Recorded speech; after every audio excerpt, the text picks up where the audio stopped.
Today I'll be picking up with part 2 of my series, proving the existence of God. If you haven't watched part 1 yet, you should, because I'm going to take everything in that video as a given and build up from where I left off. Again, I'll be getting into some philosophy and theology in this video that's a bit more complex than usual, so just to give you all the heads up.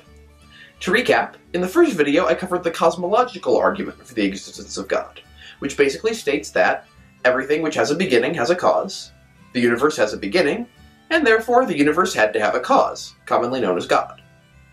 Ultimately, the point of this argument is that there must be something which doesn't need a cause, a first mover which always existed. This first mover must necessarily be outside of space and time, since it caused space and time to exist. Actually, that's all we need to start fleshing out the traits of this being, and, as it turns out, it's very similar to the Christian concept of God. For starters, the first mover must be a person. It can't just be an impersonal force like the Tao of Taoism, or the Force from Star Wars. Why? Because the universe had a beginning. If the first mover had no choice in creating the universe, then the universe would be as timeless as the first mover itself, infinitely old. However, as we saw in the first video, the universe isn't infinitely old, and such a scenario would actually be impossible, so the first mover has to be personal. It has will, intent, and choice. It's not just a what, it's a who.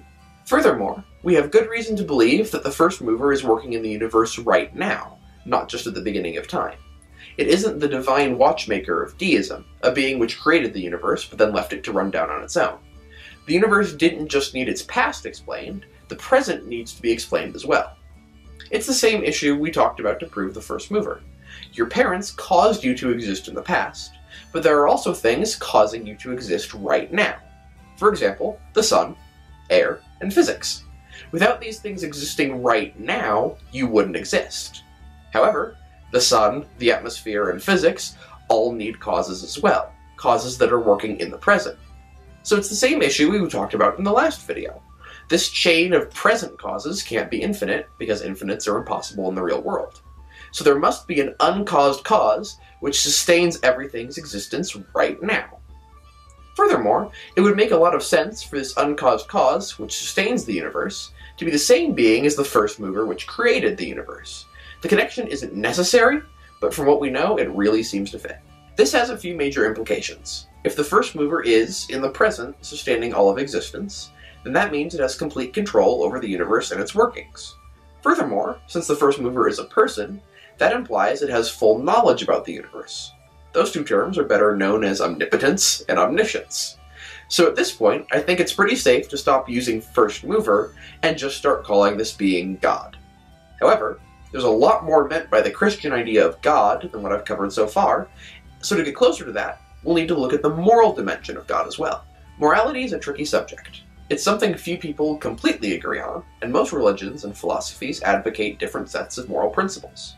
However, for the sake of this argument, we only have to assume that moral principles of some kind do exist. That there actually are actions people with the ability to make free choices should do and should not do. Not everyone professes to believe in moral principles, but it's still a universal assumption of human activity and philosophy.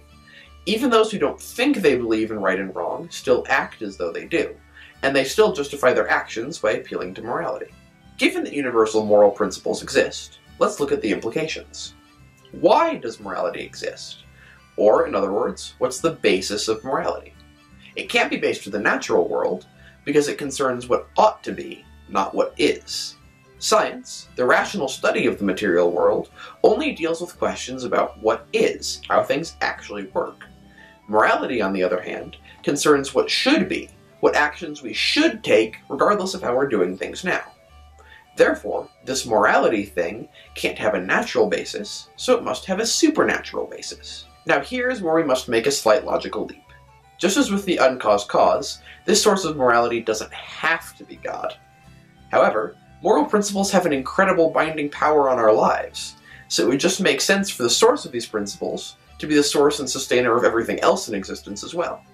God is the uncaused cause, the first mover, absolute being, so it would only make sense for him to be the source of absolute moral principles as well. Taking God as the source of morality creates an interesting dilemma that many atheists and agnostics have brought up. What's the relationship between God and morality? Is God above the moral law, or is the moral law above God? If God's appealing to a principle higher than himself, then the moral law still needs a source and we haven't actually proved anything. However, if morality is an arbitrary law set by God, something that could have been completely different if he wished, then the moral law isn't really moral.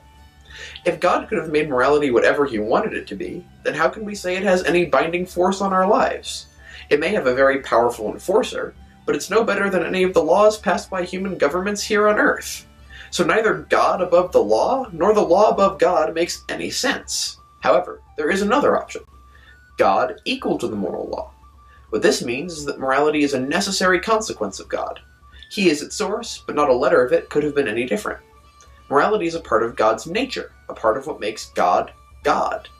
God embodies morality, which is why moral law has such a binding force on our lives. Since God is the source of all existence, the same principles that are a part of God's nature become duties for us as well.